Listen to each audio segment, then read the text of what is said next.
আজকে আমরা এমন একটা ফোন নিয়ে কথা বলবো যা স্মার্টফোন ডিজাইনের সব নিয়ম কানুনকে যেন একরকম চ্যালেঞ্জ ছুড়ে দিয়েছে।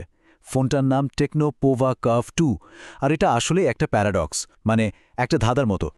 দেখুন, এবিপি লাইভ তাদের একটা রিভিউতে ফোনটাকে কি দারুণভাবে বর্ণনা করেছে, স্কিনি জিন্সের রকেটের জ্বালানি। মানে এই একটা কথায় ফোনটার আসল রহস্যটা বলে দিচ্ছে। চলুন এই বিষয়টা নিয়েই আরেকটু গভীরে যাওয়া যাক। একবার ভাবুন তো, একদিকে রয়েছে ৮,০০০ মিলিঅ্যাম্পিয়ার আওয়ারের বিশাল একটা ব্যাটারি, আর অন্যদিকে ফোনটা মাত্র ৭.৪২ মিলিমিটার পাতলা। সাধারণত কি হয়, বড় ব্যাটারি মানেই তো একটা মোটা সোটা ভারী ফোন, তাই না? তো প্রশ্নটা এখানেই, টেকনো কিভাবে এই দুটো অসম্ভব জিনিসকে এক করে ফেলল?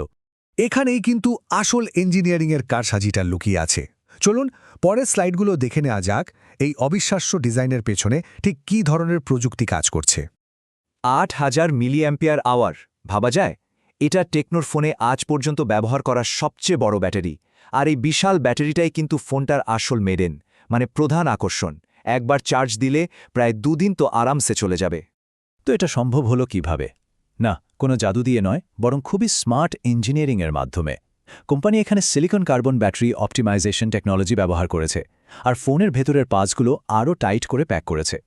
ফলে এত বড় ব্যাটারি থাকা সত্ত্বেও ফোনটাকে স্লিম রাখা গেছে।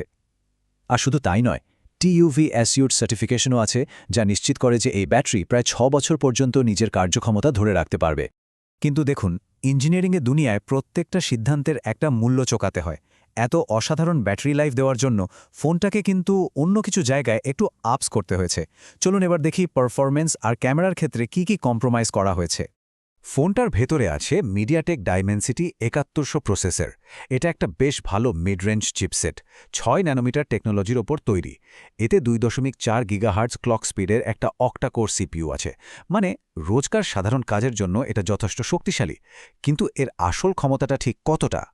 এই বেঞ্চমার্ক স্কোরগুলো দেখলেই কিন্তু আসল ছবিটা পরিষ্কার হয়ে যায়। অ্যান্টুটুতে পোভা কার্ভ 2 এর মোট স্কোর দেখুন, প্রায় ৭.৫ লাখ। এখন এর সাথে যদি একটা হাই পারফরম্যান্স ফোন ধরুন পোকো F7কে রাখি, যার স্কোর ২১ লাখেরও বেশি, পার্থক্যটা তো আকাশ পাতাল। বিশেষ করে জিপিইউ স্কোরের দিকে তাকালে বোঝা যায় গেমিং পারফরম্যান্সের জন্য যেটা সবচেয়ে জরুরি, সেখানেই কিন্তু ব্যবধানটা অনেক বড়। এবিপি লাইভের রিভিউতে ঠিক এই কথাটাই বলা হয়েছে যে ডাইমেনসিটি ৭১০০ কোনো গেমিং মনস্টার নয়। এর মানে হলো সাধারণ কাজকর্ম বা হালকা পাতলা গেমিংয়ের জন্য এটা ঠিকঠাক, কিন্তু কেউ যদি হার্ডকোর গেমিংয়ের কথা ভাবেন তাহলে এটা সেই ফোন নয়। আচ্ছা, এবার ক্যামেরার দিকে একটু তাকানো যাক। এখানে একটা ৫০ মেগাপিক্সেলের মেইন সেন্সর আছে, আর তার সাথে আছে একটা ২ মেগাপিক্সেলের ম্যাক্রো সেন্সর। এই স্পেসিফিকেশন দেখেই কিন্তু একটা আন্দাজ করা যায় যে ক্যামেরার মূল ফোকাসটা ওই প্রধান সেন্সরটার উপরেই। আবারও এবিপি লাইভের একটা দারুণ মন্তব্য। ৫০ মেগাপিক্সেলের প্রাইমারি ক্যামেরাটা বেশ ভালো কাজ করে, আর ২ মেগাপিক্সেলের সেকেন্ডারি সেন্সর, আচ্ছা ধরে নেওয়া যাক ওটার একটা অস্তিত্ব আছে আর কি।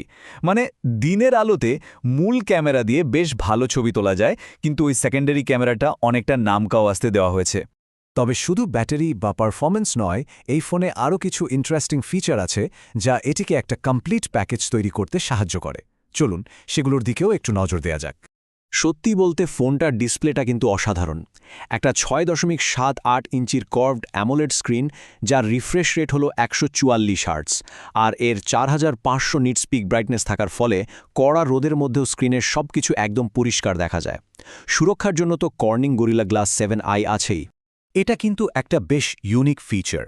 ফোনটাতে মেইন প্রসেসরের সাথে আরও দুটো এক্সট্রা চিপ আছে। একটা হলো G1 সিগন্যাল এনহ্যান্সমেন্ট চিপ, যেটা সেলুলার নেটওয়ার্কে ভালো করে, আর আরেকটা SE1 ওয়াইফাই এনহ্যান্সমেন্ট চিপ। এর ফলে যেখানে নেটওয়ার্ক একটু দুর্বল, সেখানেও বেশ ভালো কানেক্টিভিটি পাওয়া যায়। ফোনটা বেশ মজবুতও বটে। এটা IP64 রেটেড, মানে ধুলোবালি বা জলের ছিটে ফোটা থেকে সুরক্ষিত।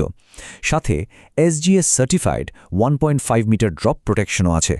আর সফটওয়্যারের দিক থেকেও কোম্পানি দুটো বড় অ্যান্ড্রয়েড OS আপগ্রেডের কথা বলেছে, যেটা বেশ ভালো ব্যাপার। তো এত সব কিছুর পর প্রশ্নটা হলো, এই ফোনটা আসলে কাদের জন্য তৈরি করা হয়েছে? চলুন সব তথ্য এক জায়গায় করে একটা চূড়ান্ত সিদ্ধান্তে আসা যাক।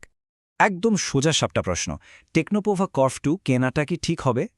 উত্তরটা হলো হ্যাঁ, অবশ্যই কেনা যেতে পারে যদি ব্যাটারি লাইফই ১ নম্বর এবং সবচেয়ে গুরুত্বপূর্ণ বিষয় হয়। যারা এমন একটা স্টাইলিশ স্লিম ফোন খুঁজছেন যা একবার চার্জে দুদিন পার করে দেবে, তাদের জন্য এটা একটা দুর্দান্ত অপশন। হয়তো তাদের জন্য যাদের কাছে ব্যাটারিটা জরুরি কিন্তু পারফরম্যান্স একটা বড় ফ্যাক্টর, সেক্ষেত্রে বাজারে থাকা অন্যান্য পারফরম্যান্স কেন্দ্রিক ফোনগুলোর সাথে ভালো করে তুলনা করে তবেই সিদ্ধান্ত নেওয়া উচিত। আর একদমই না, যদি মূল প্রয়োজন হয় টপ লেভেলের গেমিং পারফরম্যান্স বা ফ্ল্যাগশিপ কোয়ালিটির ফটোগ্রাফি, এই ধরনের প্রয়োজনের জন্য বাজারে আরও ভালো বিকল্প রয়েছে। সবশেষে টেকনো পোভা কার্ভ 2 এর মতো ফোনগুলো একটা বেশ বড় প্রশ্ন কিন্তু আমাদের সামনে নিয়ে আসছে। আচ্ছা, আমাদের এই যে রোজ রোজ ফোন চার্জ দেওয়ার অভ্যাস, সে যুগের কি তাহলে সত্যিই শেষ হতে চলল? কে জানে, এই ফোনটা হয়তো সেই ভবিষ্যতের দিকেই একটা বড়সড় পদক্ষেপ।